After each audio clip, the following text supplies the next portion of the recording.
Assalamualaikum warahmatullahi wabarakatuh. Selamat siang. Kembali lagi dengan saya Diki Banjarnegara dalam acara seputar kota langsung. Tanah. Tanah merupakan suatu lapisan yang terpenting di atas permukaan bumi. Tanah ini meliputi sebagian besar di permukaan bumi yang senilai dengan 45%, yaitu tanah berasal dari sebuah batuan. Yang pertama membentuk dari batuan sedimen, lalu membentuk batuan beku, lalu membentuk lagi dengan batuan metamorfik. Di dalam batuan metamorfik ini, tanah terdapat juga di dalam magma, di mana magma juga akan mengalir keluar, menghembuskan lava-lavanya menjadi batuan, lalu membentuk menjadi batuan beku juga. Tanah ini terjadi karena adanya pelapukan dari aktivitas luar lingkungan, di mana aktivitas luar lingkungan ini ialah sangat mempengaruhi proses terjadinya pembentukan tanah. Tanah memiliki beberapa macam, yaitu baiklah, sekarang saya melaporkan di mana saya berada. Di mana di belakang saya ini terdapat sebuah tanah latosol, di mana tanah ini memiliki ciri warna merah hingga kekuning-kuningan. Tanah ini terbentuk dari adanya suatu pelapukan batuan sedimen dan batuan metamorfik. Baiklah, di tangan saya ini terdapat sebuah contoh dari tanah latosol atau tanah yang berbentuk berwarna merah dan kekuning-kuningan. Bisa Anda lihat? Baiklah, sekarang saya sudah berada di kisaran tanah inseptol. Tanah ini memiliki warna yang agak kehitaman dan keabu-abuan.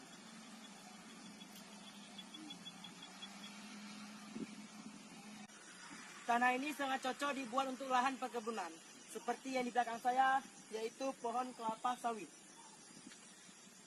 Di sini pohon kelapa sawit ini dia hidup subur dengan dan ditanam di tanah inseptol. Inilah tanah inseptol, yang dimana tanah ini memiliki dua warna, yaitu warna agak kehitaman, bisa dilihat, dan satu lagi warnanya agak keabu-abuan. Dia memiliki dua warna.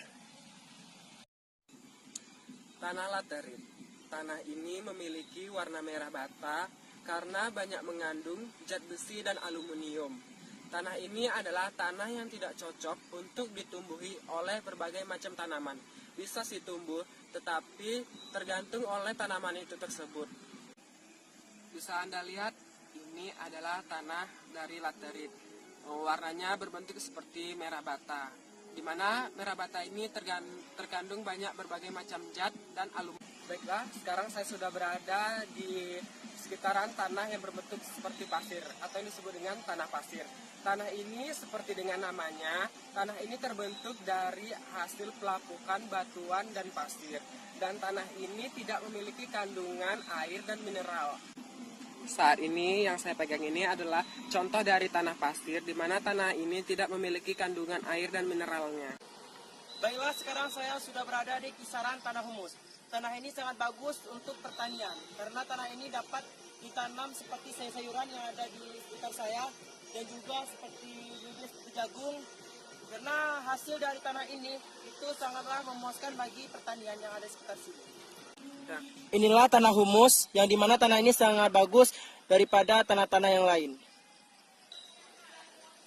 Okelah, sekarang saya sudah bersama mahasiswa pertanian Universitas Samudra. Di sini saya ingin bertanya kepada abang, siapa namanya bang? Oh, saya panggil Freddy aja ya. Oke. Menurut abang bagaimana tentang tanah yang ada di sekitar sini? Menurut saya tanah yang di sekitar sini memang sudah cukup subur untuk ditanami sebagai media tanam kami anak seni. Kami anak seni itulah tempat kami menanam. Tapi untuk menambah kesuburan di dalam tanah di sini kami juga akan menambah ya seperti pengapuran sehingga tanaman ini akan semakin subur. Memang karena tanah ini memang tidak terlalu subur karena memang ini bekas tanah gambut itu yang masih pH-nya rendah. Jadi sehingga dia perlu untuk dilakukan pengapuran lagi. Iya. Kan jika yang namanya pertanian itu kita ada yang namanya kita penyemprotan untuk supaya tumbuhan itu lebih subur dan lebih bagus lagi. Apakah penyemprotan itu tidak berdampak negatif kepada tanah tersebut? Nah kalau masalah penyemprotan itu kan dia tergantung kalau kita sesuai dosis itu tidak terlalu berdampak negatif bagi tanaman, tetapi kita buat dia dengan dosis tinggi, itulah yang akan menyebabkan matinya mikroorganisme di dalam tanah, sehingga ketika mikroorganisme di dalam tanah ini mati, sehingga tidak ada yang menguraikan bahan organik di dalam tanah, sehingga kesuburan di dalam tanah semakin berkurang. Oke, baiklah, itulah tadi saya sudah berbincang-bincang dengan salah seorang mahasiswa pertanian dari Universitas Samudra. Demikianlah macam-macam tanah yang dapat kami laporkan. Selanjutnya kami kembalikan ke studio.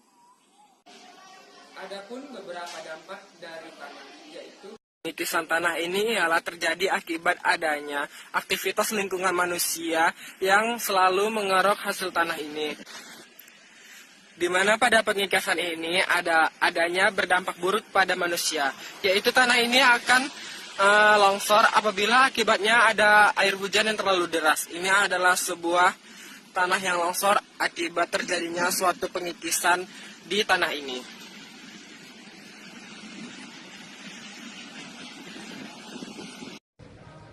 Baiklah, sekarang saya sudah terhubung dengan rekan saya yang berada di TKP. Ya, kepada Said Abdul Patah, bagaimana dengan keadaan suasana di TKP tersebut?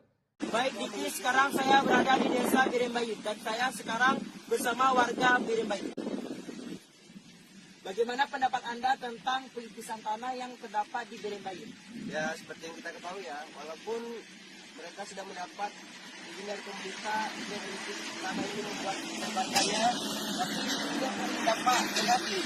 Ini ketika hujan dia akan longsor dan akan menutupi jalanan yang ada di tempat kita itu, dan akan menghambat jalanan orang menuju aktivitas di tempat kerja mereka.